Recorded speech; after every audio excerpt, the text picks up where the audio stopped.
할렐루야. 오늘 시편 15편 말씀은 5절의 짧은 말씀입니다. 짧은 말씀이지만 한 절 한 절 말씀과 또 그 속에 담겨 있는 단어를 깊이 되새겨보고 묵상해 보면 우리의 믿음의 태도와 자세, 그리고 하나님을 믿는 자의 삶의 모습의 자세가 어떠해야 하는지를 깨닫게 해주는 그런 말씀입니다. 오늘 이 말씀을 통해서 우리가 주님의 은혜를 깨닫게 되는 깊은 말씀 되기를 바랍니다. 먼저 1절의 말씀을 보면 다윗은 하나님에게 질문을 하죠. 어떤 질문을 합니까? 하나님과 함께 머물며 살 수 있는 자격을 갖춘 자가 어떤 사람입니까? 어떤 자격이 있어야 됩니까? 라는 질문을 던집니다. 1절을 같이 한번 보시죠. 1절에 여호와여 주의 장막에 머무를 자 누구 오며 주의 성산에 사는 자 누구 오니까 하면서 질문을 합니다. 다윗은 하나님과 함께하며 머무를 수 있는 장소, 특별히 부족하고 연약한 인생이 하나님의 은혜를 입어서 교제하고 함께하며 할 수 있는 장소를 두 가지로 이야기를 합니다. 하나는 장막이고 또 하나는 성산입니다. 한번 따라해 볼까요? 장막, 성산. 장막은 이 오헬이라는 단어인데 우리가 구약 성경을 보면은 하나님의 언약궤가 안치되어 있는 이 성막 있잖아요. 그 성막을 가르칠 때 이 단어가 주로 쓰였습니다. 그래서 이 장막은 성막으로 이해하면 되고요.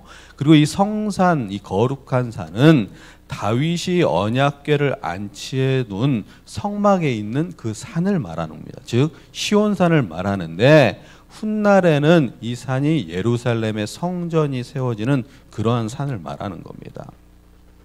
다시 말해서 이 장막과 성산은 하나님과 교제하고 하나님과 깊은 관계에 들어가서 하나님의 은혜를 입고 기쁨의 축제를 할 수 있는 그런 예배의 장소를 말하는 겁니다.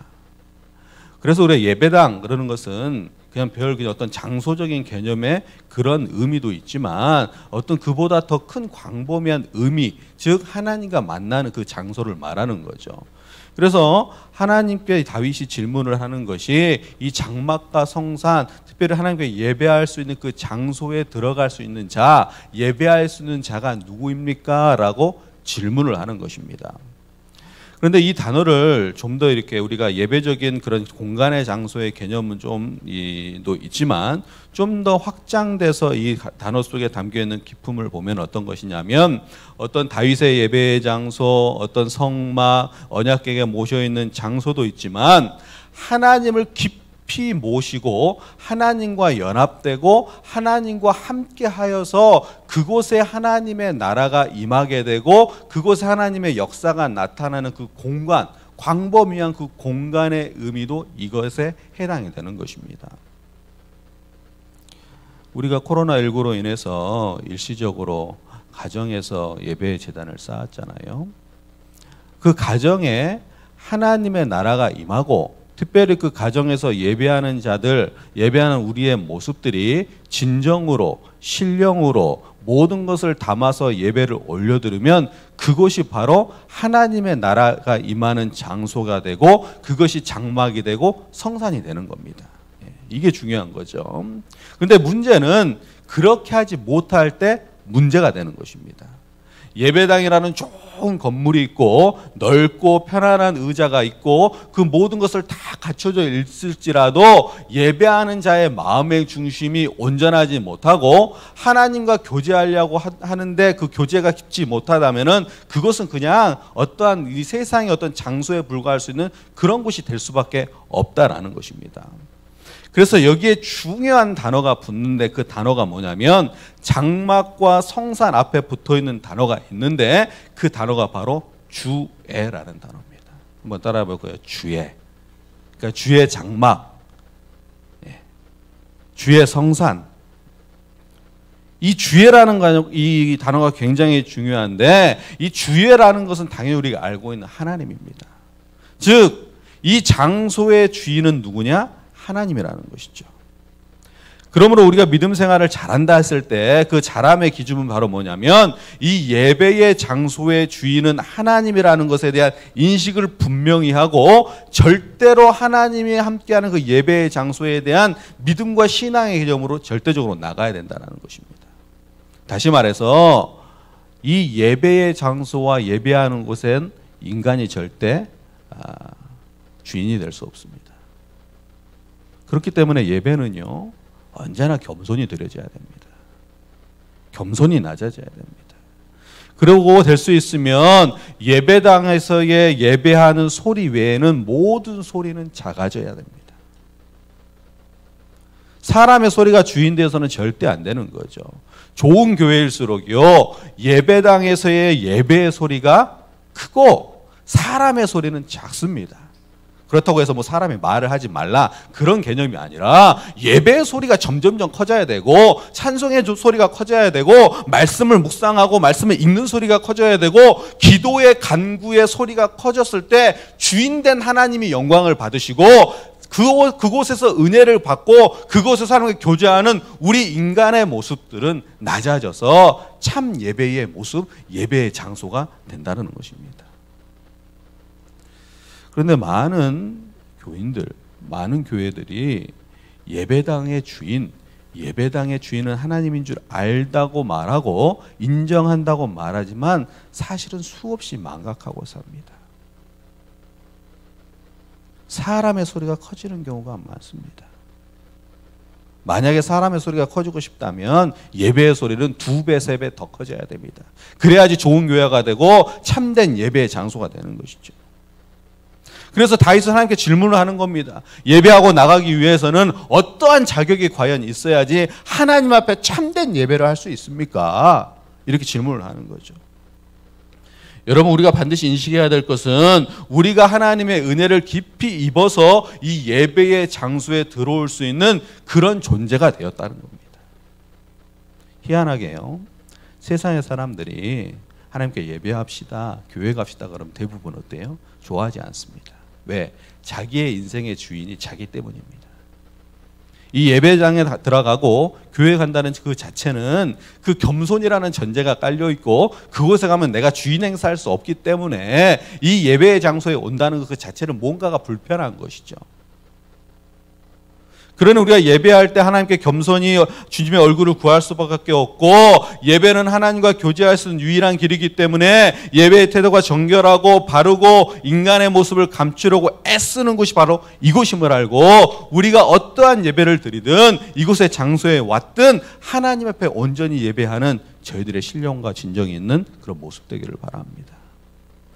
그래서 저 뒤에 있는 문을 다 우리가 들어온다는 것은 세상의 모든 것과 단절된 곳으로 들어온다 라는 개념을 가지고 이 예배당에 들어가야 될 줄을 믿습니다. 제가 예전에 인천의 어느 교회를 방문한 적이 있습니다. 이렇게 선교 교육으로 아이들 교육, 뭐 대안 교육 그런 것으로 유명하게 하고 우리나라에 교회에 선교원이 많았잖아요. 그 선교원을 처음 시작한 교회인데 그 교회를 가니까 본당하게 딱 입구에 뭐라고 써 있냐면은 이곳은 거룩한 곳이니 내 신을 벗어라 이렇게 써 있어요. 그리고 그 교회 교인들은 어른 아이 할 것 없이 이 예배당에 들어올 때는 다 신발을 벗어요. 슬리퍼도 신지도 않아요. 맨발로 들어가요. 훈련이 돼요. 그래서 거기는 이렇게 세대가 다 통합해서 예배를 드리거든요.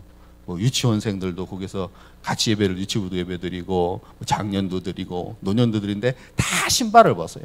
근데 그 아이들이 그 예배당에 들어오면서 신발을 벗으면서 아 성전은 거룩한 곳이구나, 예배당은 거룩한 곳이구나. 특별히 신발을 벗는다는 이유 근거는 성경 출애굽기 말씀에 인용하여서 아 우리가 세상에서 때로는 먼지도 묻고 때도 묻지만 내가 부정할 수밖에 없지만 예배당에 들어가니 내가 이것을 벗고자 하고 내가 벗고 들어가니 하나님 나를 받아주시옵소서라는 마음의 자세로 그렇게 들어간다라는 거예요.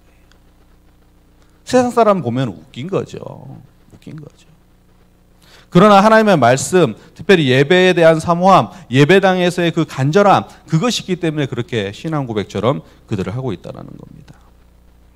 장막의 주인, 성산의 주인은 우리 하나님이십니다. 우리가 이 사실을 꼭 잊지 말고 하나님 앞에 나아가는 저희들의 믿음의 자세와 태도 되기를 바랍니다. 자, 그러면서 오늘 본문 말씀을 이어서 보면은 그렇다면 이 주의 장막, 주의 성사 안에서 살 수 있는 사람, 머물 수 있는 사람, 하나님과 교제할 수 있는 자격을 갖춘 사람이 누구여야 됩니까? 하는 질문에 대한 대답, 그 스스로의 응답이 바로 2절부터 5절까지의 말씀입니다. 마치 자격 요건처럼 이렇게 고백을 하고 있는데 몇 가지로 말을 하고 있냐면은 10가지 덕목으로 말을 하고 있습니다. 몇 가지요? 10가지. 먼저 큰 틀에서 3가지를 기록하고 있는데 2절 말씀을 봐보세요. 정직하게 행하며 공의를 실천하며 그의 마음에 진실을 말하며 라고 기록하고 있죠. 정의, 공의, 진실입니다. 정직은 우리가 알 수 있는 단어죠. 거짓된 행동을 안 하고 바르고 올곧음을 정이라고 합니다. 정직이라고 합니다. 그런데 여기서 정직은 단순히 그런 차원이 아니라 좀 더 깊은 단어의 의미가 있는데 완전하다라는 의미입니다. 완전하다. 뭔가 온전하다라는 거예요. 하나님 마음에 딱 맞는다라는 겁니다. 성경에서 완전한 단어는 의미가 여러 곳에 쓰였는데 대표적인 게 창세기 말씀에서 세상의 죄악에 관영할 때 노아를 표현하면서 성경에 기록되기를 당대의 어떠한 자다? 완전한 자다 이렇게 기록이 되어 있습니다. 그래서 이 똑같은 단어입니다. 그리고 하나님께서 이스라엘을 세워가고 하나님의 구별된 나라를 세워가고 하나님의 백성을 세워갈 때 아브라함을 불렀는데 그 아브라함에 대해서 창세기 17장에서 하나님 말씀을 주시고 사명을 주실 때 완전하라, 네가 완전한 자가 되라 이렇게 말씀하셨을 때 쓰였던 단어가 이 또 정직이라는 단어와 똑같은 단어입니다. 그래서 정직은 도덕적으로나 율법적으로나 흠이 없고 마치 도장을 찍어서 확실하게 새겨 넣듯이 너의 삶이 온전해져라, 나에게 합당하게 되라, 그런 의미와 포괄적인 그런 의미를 담고 있는 단어가 이 정직이라는 단어입니다. 그런데 이 단어를 보면 볼수록 저도 계속 말씀을 보고 묵상하면서 되새겨 볼수록 부담감이 돼요. 왜요? 우리가 정직한가요? 정직하지 못할 경우가 많습니다. 완전하지 못할 경우가 많습니다. 정직뿐이겠습니까? 공의, 의로움을 실천하는 삶, 진실, 진리를 말하는 인생, 참 진리를 쫓는 인생, 이뿐만 아니라 3절 이하에 기록된 혀로 남을 허물하지 않는 것, 이웃에게 악을 행하지 않는 것, 이웃을 비방하지 않는 것, 4절에 망령되지 않는 것 등등등 다 부담이 되는, 이 10가지 덕목을 봤을 때 다 부담이 될 수밖에 없는 그러한 어떤 자격의 요건인 거죠.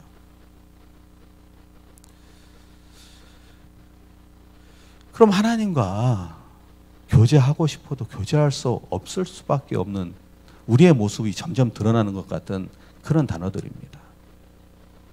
그렇다면 다윗은 어떤 의미를 가지고 과연 말했고 성경은 어떤 의미를 가지고 이것을 우리에게 기록하여 주고 있는가라는 것을 생각해 봐야죠. 이것은 우리가 어떠한 도덕적인 말과 행동과 의로운 주장과 정의로운 행동을 한다 할지라도 내가 어떠한 상황과 어떤 대상에 대해서는 어느 일정 부분을 보여줄 수 있지만 모든 것에서는 절대로 온전할 수 없는 인생임을 깊이 깨닫게 하는 겁니다. 내가 의롭다. 내가 잘하고 있다. 그런 유의 성경의 인물들이 많이 있잖아요.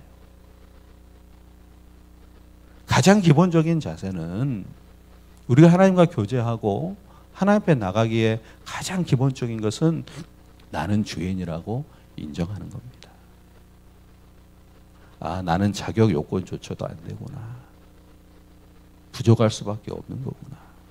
그래서 이 예배한다는 것, 주의 장막에 머문다는 것, 주의 성산에 오른다는 것, 이것은 내가 할 수 없는 일이기에 하나님의 은총이 절대적으로 필요하구나 라는 신앙의 고백이 더해져야 되고 그 길을 열어주신 분이 바로 누구냐? 우리 예수님이라는 겁니다. 예수님의 은혜를 덧입어서 우리가 예배할 수 있는 자가 되는 거구나 라는 것이죠. 그런데 그렇다면 우리는 예수님의 은혜와 은총이 있고 전적인 구원이 있다면 아, 나는 좀 이렇게 부족해도 당연한 거구나 라고 생각하는 게 절대 아니라는 겁니다. 우리가 늘 예배함에 있어서 예배의 자세를 가짐에 있어서 우리의 기본적인 덕목, 이러한 다윗의 고백처럼 이러한 것을 추구하는 그러한 믿음의 삶의 자세가 늘 있어야지만 우리가 참된 예배자로 거듭나고 새로워지고, 부족하다면 하나님이 채워주셔서 온전하게 하셔서 점점점 세상 속에서 뛰어난 인물이 되는 것과 더불어서 우리가 하나님의 자녀로서의 어떠한 한 모습들을 만들어가고 성숙하게 되고 성장하게 되고, 나중에는 하나님을 진정으로 예배할 수 있는 저 천국에 가서 하나님을 기쁘게 영광 돌릴 수 있는 그러한 존재가 되어간다라는 겁니다. 그래서 우리는 만들어져 가고 있는 거예요. 완성되지 않았습니다. 목사라고 완성되지도 않고 어떤 직분을 받아서 완성이 되는 게 아니라는 거죠. 늘 예배하는 자는 겸손하게 하나님 앞에 구하고 간구하고 교제하고 그 교제의 기쁨으로 들어가서 오늘도 내가 은혜로 만들어지구나 라는 신앙 고백을 하는 것이 바로 이 믿음의 고백, 이 믿음의 자세, 믿음의 자교 속에 담겨있는 하나님의 선포라는 겁니다. 그러므로 우리는 어찌되었건 예수님 앞에 열심히 붙어 있어야 됩니다. 그 생명의 근원이 거기서 나오거든요. 대충 붙잡고 있다가 좀 내가 부끄러운 것 같으면 예수님 딱 집어넣어 놓고, 어디 가서는 예수님은 밝게 드러나면서 딱 주머니에서 마치 뭔가를 꺼내듯이 예수님 꺼내서 이렇게 겉모습으로 치장하는 그런 것은 안 통한다라는 거예요. 사람들에게는 통할 수 있지만 하나님 앞에서는 절대 안 통한다라는 겁니다. 그래서 예수님이면 됐어 라는 차원을 넘어서 예수님의 은총을 입었으니 내가 이 믿음의 덕목을 위하여서 믿음의 행실을 갖추기 위해서 애쓰고 노력하는 그런 모습이 되기를 원하고 간절히 나아가는 우리들의 삶이 됐을 때 하나님과의 참된 교제가 일어나고 그곳에서 축복의 근원이 넘쳐나게 되는 것입니다. 오늘 말씀을 우리가 쭉 묵상해 보면은요, 이러한 삶을 그럼 과연 어디서 행하며 살아야 될까라는 것을 관점에서 본다면 2절에서 5절 속에 그 말씀을 보면 세상과 이웃과의 관계 속에서 그러한 삶을 살아야지만 가능함을 알 수가 있습니다. 즉 모든 신앙인의 덕목 중은 오늘 5절까지 나오는 기록된 말씀을 보면 이웃과의 관계입니다. 결국 십자가의 의미와 일맥상통하고 예수님께서 이 땅에 오셔서 서기관과 바리새인과 모든 사람들에게 주신 계명의 말씀, 하나님을 사랑하고 이웃을 사랑할 수 있는 그 하라는 그 율법의 선포를 넘어선 놀라운 대선포의 그 의미와 통하는 말씀이라는 것이죠. 그러므로 우리는 늘 하나님 앞에 연약함을 인정해야 됩니다. 그리고 우리가 예수님께서 채워주기를 기도해야 됩니다. 그래서 성령님께서 나를 도와주고 세상의 어떤 풍파에 흔들리지 않고 올곧게 끝까지 서서 믿음의 길로 걸어가게 하옵소서라는 기도로 늘 나아가는 우리들이 돼야 되고, 그렇게 믿음의 길로 살게 되면은 어떠한 은혜가 우리에게 주어지냐? 다윗의 고백을 보면 그 결국 어떤 은혜가 주어지냐면 5절 끝에 말씀에 나와 있습니다. 한번 보세요. 5절 끝에 뭐라 기록되어 있는지. 영원히 뭐예요? 흔들리지 아니하리라. 흔들리지 않는다. 요동하지 않는다. 여러분이 세상을 보실 때 어떤 느낌을 받습니까? 흔들리고 있다라는 생각이 들지 않는가요? 많은 사람들은 자신이 망가지고 상처나고 일그러진 그 상태에서 정처 없이 떠돌고 있다는 그 자체를 모르고 있습니다. 더 문제는 이 근본적인 인생의 문제를 어디서 해결해야 할지도 잘 모르고 있습니다. 그래서 우리가 끊임없이 복음을 증거하고 예수님을 그들에게 알려줘야 될 이유가 거기에 있는 것이죠.